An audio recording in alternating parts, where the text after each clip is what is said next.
안녕하세요. 예, 반갑습니다. 자, 교재 423페이지에 기타 방법에 의한 계약의 성립이라고 하는 영역을 들어갈 차례입니다. 계약, 여러 가지 이제 계약 15가지입니다. 14가지에서 여행 계약이 하나 들어가서 15가지의 이름 있는, 유명, 이름 있다라고 널리 알려졌다는 것이 아니라 전형 계약이다라고도 말합니다. 이러한 계약이 성립하기 위해서는 복수 당사자가 있어야 되고요. 그렇죠? 청약의 의사표시하고 승낙의 의사표시, 청약이라는 의사표시, 승낙이라는 의사표시에 아파트를 서로 사겠다 팔겠다라고 했을 때 대립하고 있다 이렇게 표현하죠. 대립하는 의사표시의 합의가 있어야 계약이 되는 거죠. 그러면 두 가지 합의가 있어야 됩니다.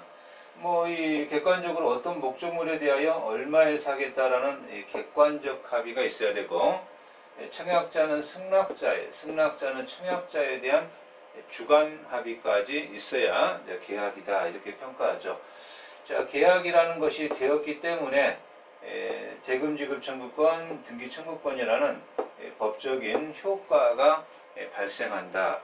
자, 이렇게 이제 평가하고 있었던 것들을 우리가 공부를 했습니다.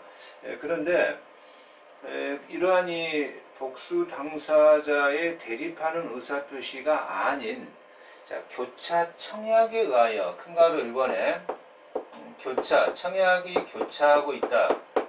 청약이 교차하고 있는 거죠. 교차 청약에 의하여 계약이 성립될 수 있다는 것인가. 자, 지금 A가 있고요. B가 있습니다. A가 청약을 하고 있죠. B한테. 내 아파트를 5개 사지 않겠느냐라고 청약을 하고 있는 겁니다. B도 당신의 아파트를 5개 팔지 않겠느냐라고 청약을 하고 있다는 겁니다.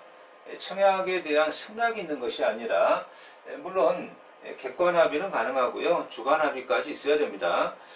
그 합의가 없다면 계약이 성립될 수가 없는 거니까 그렇게 청약과 청약이 교차하고 있지만 그 청약에 대해서 다시 승낙이 있어야 되는 것이냐, 그렇지 않다라는 겁니다. 그래서 의 보니까 같은 내용의 청약과 청약이 교차하고 내용 객관 합의가 있어야 된다, 이런 객관적 일치가 있어야 된다, 이런 표현이 되겠죠. 그러면 어차피 여기에 대해서 다시 또 승낙이 있어야 되는 것은 아니고, 우리 교재는 그 동그라미 계약이 성립시가 나옵니다. 양청약이 상대방에게 도달을 한 때입니다. 도달을 한 때 계약이 성립한다. 그래서 교차청약은 도달한 때라고 하는 것이고, 도달의 시점이 다르다면 나중청약이 도달한 때 계약은 성립으로 이렇게 보겠다. 그래서 교차청약으로 계약이 성립할 수도 있다는 얘기고요. 큰 가로 2번에는 의사실현에 의한 계약의 성립이죠. 의사실현. 자, 의사실현에 의한 계약의 성립이다라고 하는 것은요, 지금 청약에 대한 합치되는 승낙은 없다라는 얘기입니다. 그런데 그러한 의사실현에 대한 사실이 있었다는 거예요. 그러면 그 의사실현만으로도 계약을 성립할 수 있다는 얘기냐라는 얘기죠. 그런데 A라는 사람이 지금 화장품을 보냈다는 겁니다. 화장품을 B에게 송부했더니 B가 이 화장품을 사용하기 시작하더라 이 말이죠. 그러면 지금 승낙은 없지만 이 경우에 의사가 실현되었다라는 것으로 계약이 성립될 수 있다, 이런 어떤 표현법이에요. 그래서 청약자가 승낙이 통지를 할 필요가 없으면 미리 알렸거나 또는 관습에 의하여 승낙의 통지가 필요 없는 경우다라고 한다면, 자, 여기서는 승낙의 의사표시가 인정되는 사실이죠. 승낙의 의사표시가 인정되는 사실, 그죠? 예컨대 유료주차장에 차를 주차했다라고 한다면, 그러면 이제 의사 실현에 의한 계약의 성립을 볼 수 있는 거 아니냐, 뭐 이런 얘기가 되겠습니다. 그래서 그런 표현법이라고 하는 것을 좀 기억하시면 될 것 같고요. 그러면 이제 우리가 그 한 장을 넘어가시면 424쪽에 계약 체결상의 과실이라는 표현법이 나옵니다. 자, 계약을 체결이 안 됐다는 거 아닙니까? 지금 표현법이 계약을 체결은 되지 않았다. 그런데 체결되지도 않았는데 체결상에 과실이 있기 때문에 이 과실에 대해서 손해배상하세요라고 과실상의 책임을 추궁하겠다라고 하는 것을 계약 체결상 과실 책임이라고 표현합니다. 그러면 우리 교재 424페이지에서 계약을 체결하는 준비 단계 또는 성립 과정에서 일방에게 책임 있는 과실이 있다. 그러면 그 과실에 대한 책임을 추구할 수 있다는 얘기냐. 이런 어떤 표현법이라고 하는 것을 잘 기억하시면 될 것 같고요. 우리는 그 여러 가지 교재가 학설이 대립하고 있다 이렇게 표현하고 있는데 일단 우리 판례가 좀 하나 요 425페이지에 관련 판례 계약 체결을 위한 중도에 부당하게 계약을 파기했다. 계약을 체결하는 중간에 체결의 중도에 계약을 부당하게 파기했다. 부당 파기했다. 계약을 이랬을 때 일단은 우리 판례는 계약은 체결되지 않은 거니까 채무 불이행 책임을 추구할 수는 없고 불법 손해배상, 불법 행위의 책임을 긍정한다라는 표현법이 나옵니다. 물론 불법 행위를 긍정한다는 것은 불법 손해배상을 청구할 수 있다 이런 표현이고요. 그 425페이지에 맨 1번의 관련 판례 요거 하나는 좀 꼭 기억하실 필요가 있고요. 그럼 이제 여러 가지 유형적인 측면이 3번에 나오고 있습니다. 그래서 이 유형적인 측면에서 첫 번째는 계약 체결의 준비 단계에서 뭐 계약 체결의 일방이 뭐 신체상의 손해를 뭐 이렇게 신체상의 어떤 손해가 야기되었다 이런 표현이죠. 예컨대 뭐 융단을 사러 갔습니다. 근데 그 융단이라고 하는 것은 이렇게 말려져서 세워져 있는데 그 융단이 말려 있는 게 굉장히 큰 어떤 중량을 차지하고 있고요. 그런데 그 융단 가게 주인이 손님을 잘 모시면서 융단을 좀 상품을 설명해야 되는데 어떻게 부주의로 융단을 말려져 있는 걸 건드려서 융단이 쓰러지면서 손님이 뭐 팔에 골절상을 입었다. 그러면 그것은 계약의 준비 단계에서 과실상 책임이다. 뭐 학설은 일단 손해배상 책임을 긍정하고 있고요. 두 번째 425페이지 계약이 유효하게 성립은 됐지만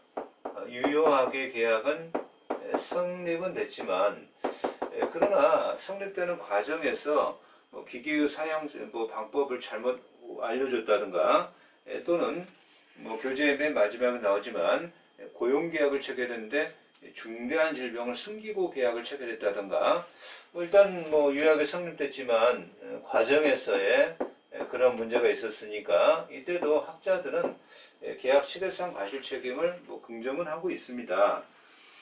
그런데 이제 한 장을 좀 넘어가 보시면 426쪽에 원시적 불능의 경우에 계약 체결상 과실 책임이 요것만 이제 우리 민법에 규정을 하고 있습니다. 자, 원시적 불능의 경우에 이 경우에 계약 체결상 과실 책임 요건 이제 민법에 규정을 하고 있습니다. 535조에서 법 규정을 두고 있다라고 하는 거. 계약 체결상 과실의 유형 중에 요 경우만 민법에 규정하고 있다라는 표현법을 좀 기억하시면서요. 자, 요 A가 있고요. 그죠? 농장에 대하여 매매 계약이 체결되었습니다. 체결되었고요. A가 농장을 판 사람이고 B가 산 사람인데 계약을 체결 시점 가지고 얘기합니다. 체결 시점. 요 하살표가 체결의 시점입니다. 체결의 시점. 체결의 시점 전에, 전입니다. 전후를 나눠서 전이고 후인데요. 그죠? 계약 체결 전에, 이미 전에, 계약은 체결됐는데 체결 전에 농장이 이미 화재로 불나버린 겁니다. 자, 뭐 산에서 뭐 이렇게 전이가 돼가지고 농장이 화재로 불이 나버렸다, 불타버렸다, 전부 소실돼 버렸다. 이 계약 체결상 과실 책임이 문제가 되려면 전부가 소실돼야 됩니다. 일부가 소실됐다는 것은 우리가 매매 파트에 가서 배우는 담보 책임의 문제로 충됩니다. 그러니까 전부가 불타버렸는데, 그런데 또 매도인에게 아무런 잘못이 없이 불이 나버렸다, 또 뭐 과실이 있다, 이런 말을 못 하잖아요. 그죠? 아무런 과실이 없으니까 그때 이제 손해배상을 못 하는 거고. 그런데 요 매도인이 계약 체결 전 단계에서 농장이 불난 사실을 알았거나 알 수 있었다라는 것은 주의를 기울이면 알 수 있는데 주의를 기울이지 않은 거니까 과실이 있다, 이렇게 표현하게 됩니다. 535조가 이 경우의 수를 이제 조문을 문구화하고 있는 거니까요. 그래서 원시적이고, 자, 계약 체결 전의 불능을 원시적이고, 자, 그리고 더 나아가서 객관적인 불능이다, 이런 경우, 그리고 이제 더 나아가면 전부 불능이다, 이런 표현이 나오게 되는 거고요. 그랬을 때 요 매수인은 계약 체결 전 단계에서 불이 났다라는 것을 몰랐고 상당한 주의 의무도 기울였다. 그럼 무과실이라고 표현합니다. 무과실. 자, 그래서 매도인은 악이거나 과실, 매수인은 선의 무과실, 법조문의 취지상 이러한 조건을 충족하게 되면 이제 내가 당신이 농장이 있다고 했기 때문에 그 농장에 대하여 뭔가 계약을 체결하기 위해서, 자, 지금 뭐 은행에서 융자도 얻었고 그 계약이 유효로 믿었기 때문에 뭐 계약이 이행됐더라면 얻었을 전매 차익, 뭐 그걸 이행이익이라고 합니다. 이행이익 이런 걸 손해배상하자는 것이 아니라, 당신이 뭐 이행했더라면 1,000만 원 올랐다, 이걸 손해배상하라는 것이 아니라, 당신이 농장이 있었다고 했기 때문에 내가 은행 가서 융자를 얻었고 융자 얻는 비용이 있지 않냐. 자, 믿었기 때문에 그걸 신뢰이익이라고 합니다. 신뢰이익. 요것을 배상해라라고 할 수 있다라는 규정입니다. 규정. 그래서 요 계약 체결상 과실 책임은, 자, 이 조건이 그걸 이제 우리는 요건이라고, 법은 요건을 공부하는 거니까 요건이 충족되어야 이제 이러한 법적 효과, 손해배상, 그것도 신뢰이익. 물론 신뢰이익이 이행이익을 초과할 때는 이행이익 한도로 한다, 뭐 이런 어떤 학자들의 견해도 자, 기억하시면 좋겠습니다. 그러면 우리가 이제 좀 쭉 넘어가서 좀 계약법적으로는 굉장히 좀 어떤 중요한 의미를 갖고 있는 433페이지 맨 밑에 계약의 효력이라고 하는, 자, 이쪽을 우리가 이제 들어가고 있고요. 동시행 항변권이나 또는 뭐 이용부담이나 제3자를 위한 계약, 이런 쪽은 뭐 출제 빈도가 굉장히 높은 그런 영역이라고 보실 수 있겠습니다. 그래서 교재 계약의 효력, 계약의 효력은 굉장히 중요한 영역인데요.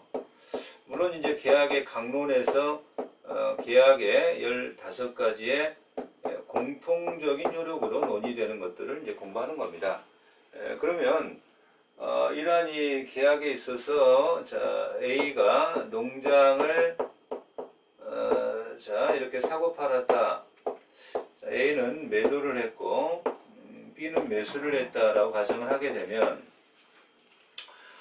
그러면 이제 이 농장을 사고 팔았을 때 매도인은 농장을 인도나 등기를 넘겨줄 의무를 부담하고, 그죠?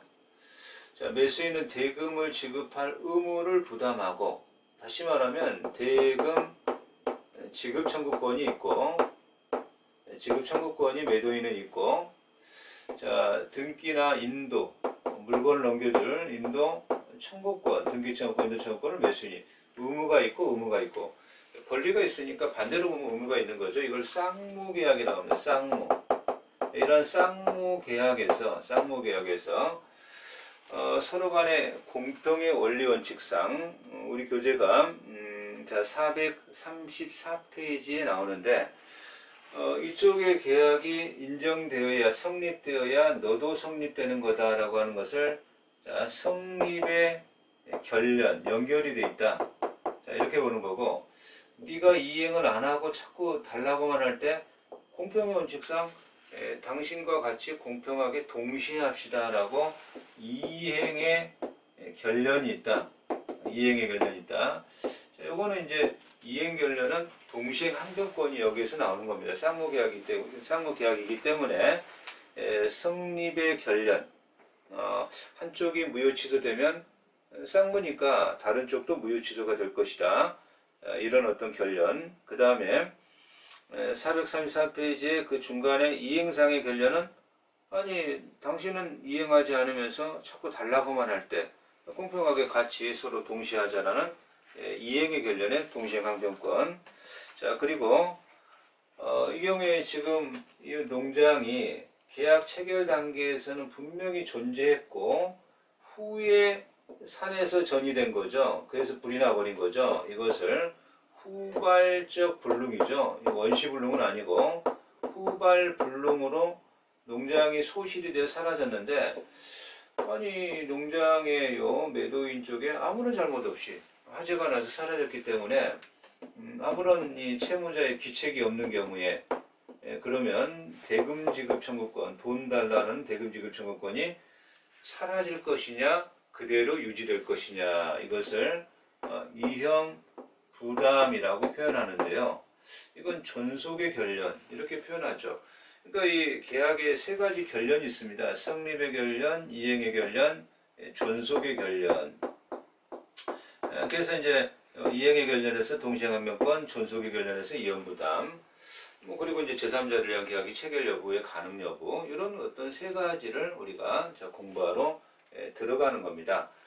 그래서 교재에서도 자, 계약의 효력에 대해서 세 가지가 문제가 되는데 쌍무계약에서 동시행항변권, 이형부담이 등장할 것이고 제3자를 위한 계약이라고 하는 것은 쌍무계약에서만 반드시 문제되는 건 아니지만 그러한 제3자 계약이 또 성립이 가능한 것인지 이런 어떤 논리적인 측면에서 접근해 가는 거죠. 그래서 성립의 결련, 이행의 결련, 존속의 결련, 이행의 결련에서 동시행 항변권이 나오고 존속의 결련에서 이형부담이 이제 등장하고 있고요. 자 그러면 우리는 동시행 항변권 자 이것을 이제 진행하려고 하는 거죠. 동시행 항변권이 나오고 있죠. 자, 동시행 항변권은 쌍무계약의 이행의 결련성의 문제다 이런 얘기인데요. 동시행 항변권 공평의 원칙상 동시에 이행하자라고 항변한다라는 것은 항변한다라고 하는 것은 공평하게 동시에 하자라고 청구권을 저지하는 권리죠. 저지. 그래서 항변이라는 말은 청구권을 부인하는 권리가 아니기 때문에 부인권이라고 말하면 이제 꼭 틀린다는 것을 기억하시면서요. 자, 여기 지금 A가 있고 아파트가 있는데 자, B하는 사람과 청약과 승낙 청약이 있고 승낙이 있어서 객관적 합의, 주관적 합의가 있고 A가 매도인이고 자, B가 매수인이다 라고 가정했을 때 자, 매도인은 매수인에게 대금 지급 청구권 그죠? 자, 매도인은 매수인에게 대금 지급 청구권입니다. 대금 지급 청구권이라고 하는 권리를 가질 것이고 자, 의무를 가질 겁니다. 자, 매수인은 등기 또는 인도의 청구권을 가지고 될 것이고 매도인은 이런 의무를 가질 겁니다. 한마디로 이런 것을 쌍무계약이다 이렇게 표현하죠. 그런데 A가 물론 이제 이 대금 지급 청구권의 의무를 이렇게 보게 되면 계약금을 먼저 지급하고 중도금을 지급하고 잔금을 순차적으로 지급한다라고 이제 가정하죠. 보통 그렇게 지급되고 있으니까요. 그랬을 때 A가 내가 B에게 대금을 이 지금 물건을 의무가 있으니까 자, 등기를 넘겼다. 그러면 매수인이 잔금을 넘겨주지 않으면 어떻게 될까라고 이제 고민하겠죠. 그렇죠. 아니면 이제 소송을 해야 되니까 자기는 등기 넘겨줬더니 등기를 쳐줬더니 잔금을 안 주면 소송해야죠. 매매대금 지급 청구권. 뭐 소송이라고 하는 게 뭐 말이 쉽지 그게 세월이 뭐 또 비용도 많이 들어가고. 자, B도 그런 고민을 하고 있죠. B도 내가 먼저 잔금을 지급하게 되면 그러면 A가 B한테 등기를 넘겨주지 않으면 또 B도 소송을 해야 되는 그런 서로 간의 쌍무계약에 서로 의무가 있기 때문에 서로 간의 고민에 빠질 겁니다. 그래서 이러한 이 공평의 원리 원칙상 동시에 하라. 이렇게 이제 동시에 항변권이죠. 그러면 항변한다는 것은 매도인이 야 잔금 지급해 라고 청구할 수 있죠. 청구를 부인하는 건 아니죠. 그래 너의 청구는 인정하겠다. 그렇지만 공평의 원리 원칙상 뭐 등기서류를 주지 아니하면 인도하지 아니하면 그 청구를 저지하겠다. 부인하는 게 아니라 저지하겠다. 상대방의 청구를 부인하는 권리가 아닙니다. 거절하겠다. 그래서 434페이지에도 상대방에게 청구할 수는 있다. 청구를 부인하는 건 아니다. 그러나 동시에 하자라고 급부를 청구를 거절할 수 있다. 자, 그래서 434페이지 맨 밑에 거절할 수 있는 이행 거절권, 이행 부인권이 아니라는 겁니다.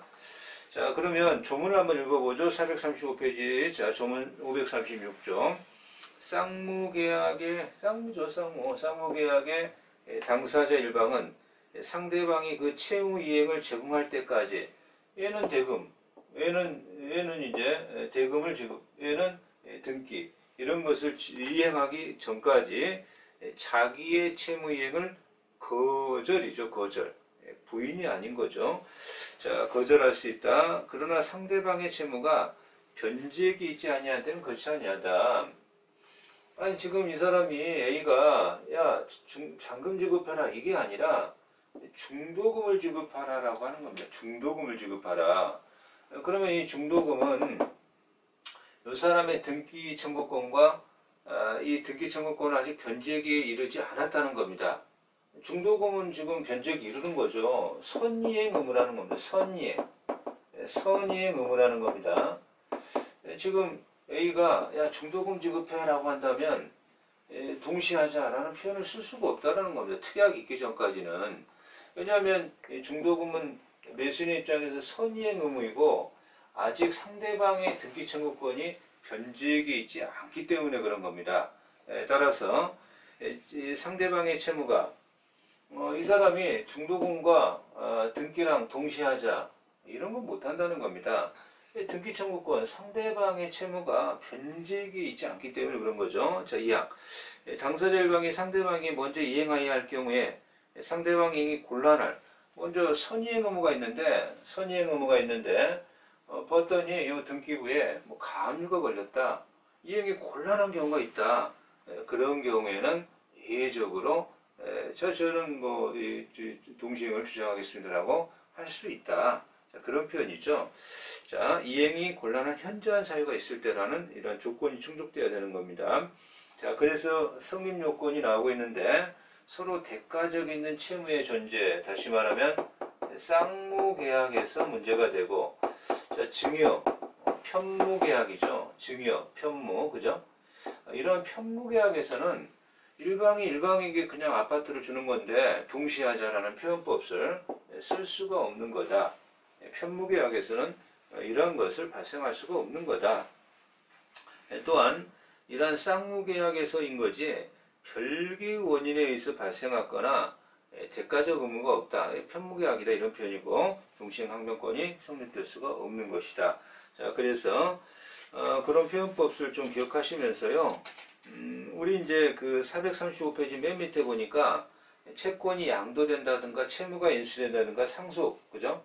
자, 이렇게 채권 양도, 채권이 양도된다든가 채무가 누군가에게 떠안는 인수된다든가 뭐 상속이 된다든가 이런 경우에 당사자 변경이 있을지라도 이런 경우에는 동일성이 유지되면서 변경되는 겁니다. 따라서 동시행항변권이 유지가 된다.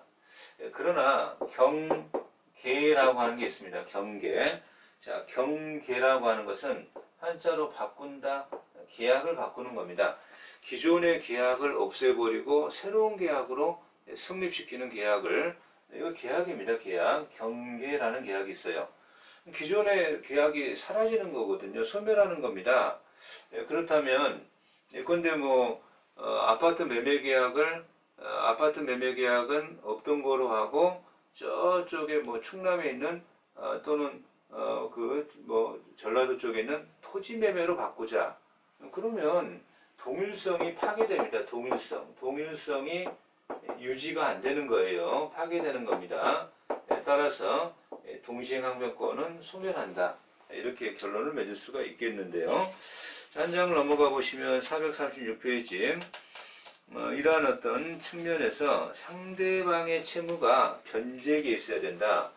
자, 여기에서 중도금, 동시행, 등기화 안 된다. 이 지금 등기 청구권은 나중에 변제기가 도래할 거다. 중도금이 다시 말해서 선이행 의무다. 이런 표현이거든요. 그런데 여기서요. 상대방의 채무가 변제기에, 이게 중요한 요건이라 그러죠. 상대방의 채무가 변제기에 있어야 된다. 상대방의 채무가 변제기에 없다라고 하는 것은 자기가 선이행 의무다. 이런 표현이거든요. 그러면 여기서 이제 좀 중요한 것이 이 사람이 중도금을 이행하지 않고 어떻게 이렇게 이행지체죠. 이행하지 않았죠. 이행지체에 빠졌는데 잔금 지급일이 딱 도래해버린 겁니다. 그러면 상대방의 등기청구권의 변제기가 도래한 거죠. 그러면 이때 중도금이 선이행 의무였지만 그리고 이제 연체이자, 지연이자와 그죠? 그리고 잔금과 등기와 동시행항변을 주장할 수 있게 되는 겁니다. 그래서 선이행 의무자가 그 2번 436페이지 2번이 굉장히 중요한데요. 선이행 의무자가 이행하지 않고 있는 동안 상대방의 채무가 이행기에 달하면 이제 선이행 의무자도 이렇게 등기서류와 동시행항변을 주장할 수 있다라는 그런 어떤 판단으로 가게 되고 판례도 그렇습니다. 자, 그래서 그 교재 436페이지 맨 밑에 판례도 나오는데요. 상대방의 이행이 곤란한 현저한 사유가 있다. 가압류가 걸렸다든가 채무자의 신용불안이나 재산상태의 악화 등의 사정으로 반대급부를 이행받을 수 없는 사정변경이 생겼다라고 한다면 선이행 의무를 이행케 하는 것이 공평과 시의 측에 반하게 되기 때문에 이때는 예의적 동시행항변권 인정된다. 그리고 이제 마지막에 그 436페이지 자신의 등기는 이행하지 않고 이렇게 요건 충족됐는데 잔금만 달라고 한다. 다시 말하면 3번에서 단순 이행 청구라는 거죠. 단순 이행의 청구를 했을 때 동시행항변권을 행사할 수 있는 것이지 여기 등기서류 여기 있습니다. 또는 등기서류를 법무사 사무실에 맡겼습니다. 이행 제공, 성실한 이행 제공을 하면서 잔금 주세요라고 하면 동시행항변권을 행사할 수가 없는 거죠. 자, 그런 단순한 이행 청구일 때다, 그죠? 자, 그래서 그런 표현이고, 자, 그 효력이죠. 효력 437페이지 이행 효력적인 측면에서 이행 거절 부인이 아니라 이행 거절, 자, 이행을 부인하는 게 아니라 이행 거절이죠. 그런 권능이 인정되는 것이다. 다시 말하면 동시행항변권을 행사하면서 이행 거절을 해도 채무 불이행은 아니라는 겁니다. 채무 불이행에 빠지는 것은 아닌 겁니다. 동시행항변권 행사하면서 이행을 거절하면 지연이자, 연체이자가 발생하지 않는 거예요. 채무불이행이 되지 않기 때문이다. 이렇게 표현할 수가 있고요. 자, 항변권은 그러나 만약에 소송이 걸리면 이 사람이 잔금 지급해라 소송 걸리면 판사님이 쌍무계약이니까 당연히 동시항변권 있을 거야 라고 직권 고려할 사항은 아닌 거예요. 직권으로 쌍무계약인데 판사님이 고려하면 안 되고, 자, 매수인이 동시항변권이 붙어 있습니다 라고 주장한 때 동시항변권을 고려해야 되는 겁니다. 그래서 이행 지체가 되는 것도 아니고 이자가 지연이자가 발생하는 것도 아니고, 동시항변권이 붙어있는 채권을 상계를 주장하는 채권, 이거 자동채권이라고 하는데 그렇게 상계를 금지하고 있고요. 한 장을 넘어가서 자, 인정 범위 438페이지. 자, 민법에 이렇게 명문의 규정이 있는 경우가 전세권 소멸의 경우에 전세권 등기 말소에 필요한 서류 제공과 그리고 이제 전세권자는 그 목적물을 명도해야 됩니다. 그 명도, 그리고 전세권 설정자는 전세금을 반환해야죠. 그래서 전세금의 반환과 전세권 말소 등기 명도, 이건 동시행관계다. 매매가 진행되다가 해제가 되면 그 효과로 원상회복 의무가 발생하는데요. 원상회복 의무와 손해배상은 이 경우에 동시행관계다. 그리고 이제 그 우측에 보니까 439페이지, 438페이지 3번 매도인의 담보 책임에서 해제에 따른 반환 및 손해배상, 이것도 명문의 동시행항변권을 인정하고 있고요. 자, 그 439페이지에 뭐 어떤 나대지에 건물 좀 지어주세요. 지하 2층, 지상 4층, 자, 도급계약이라고 합니다. 그런데 수급인이 그 공사를 다 거의 완료가 됐는데 도급인이 보니까 손해배상, 그 공사를 잘못 줬다는 거죠. 그래서 일을 맡긴, 완성을 맡긴 도급인의 손해배상 청권, 야, 수급인 손해배상해. 나는 수급인 손해배상 청권과 수급인은 제가 이렇게 건물 지었으니까 보수 지급하세요 라는 보수 청구권은 동시행항변권이 인정되게 된다. 그리고 민사특별법의 명문 규정이 있는 경우가 이렇게 좀 나옵니다. 주택임대차에서 임차인의 목적물 인도와 주택임대차가 끝났다는 거죠. 인도와 임대인의 그러면 보증금 반환, 이런 것들이 동시행관계고, 자, 그리고 이제 판례학설이 인정하는 경우 이런 것들을 좀 기억하시면 될 것 같은데요. 변제를 합니다. 돈을 꿨다라는 겁니다. 돈을 꿨는데 변제를 해야죠. 돈을 꿨으니까. 그런데 차용증은 안 주시면 변제 못합니다. 동시행, 이건 안 되는 거예요. 변제가 차용증은 동시행이 아닙니다. 변제와 영수증입니다. 영수증 안 주시면 돈 못 갚겠습니다. 요거는 동시행관계다. 그래서 2번 그 임차인의 목적물 반환 의무와 임대인의 연체차인 기타 손해배상금 공제하고 남은 보증금, 이것도 동시행관계가 인정되고 있고요. 자, 439페이지에 3번의 계약이 무효 취소됐을 때 부당이득 반환 청구권, 서로 간에 부당이득을 반환해야 되는데 그것도 동시행관계라는 것을 판례가 인정하고 있다는 겁니다. 동시행항변권을 부정하고 있는 사례도 나옵니다. 그죠? 그래서 부정하고 있는 사례, 이런 것들은 좀 한번 읽어보셔도 되고요. 그 3번이 중요합니다. 439페이지 맨 밑에 피담보 채권과 저당권 말소, 그죠? 피담보 채권과 저당권 같은 경우는 담보물권 피담보 채권이 있죠. 피담보 채권의 변제와 저당권 말소. 자, 이것은요, 변제가 선이행입니다. 이게 선이행이에요, 선이행. 저당권 말소 못하면, 말소 안 해주면, 영수증은 동시행항변관계인데 저당권 말소 안 하시면 변제 못합니다. 그건 안 됩니다. 변제가 선이행 의무라서 동시행항변을 주장할 수는 없는 것이다. 그런 표현법 없이 나오고 있고요.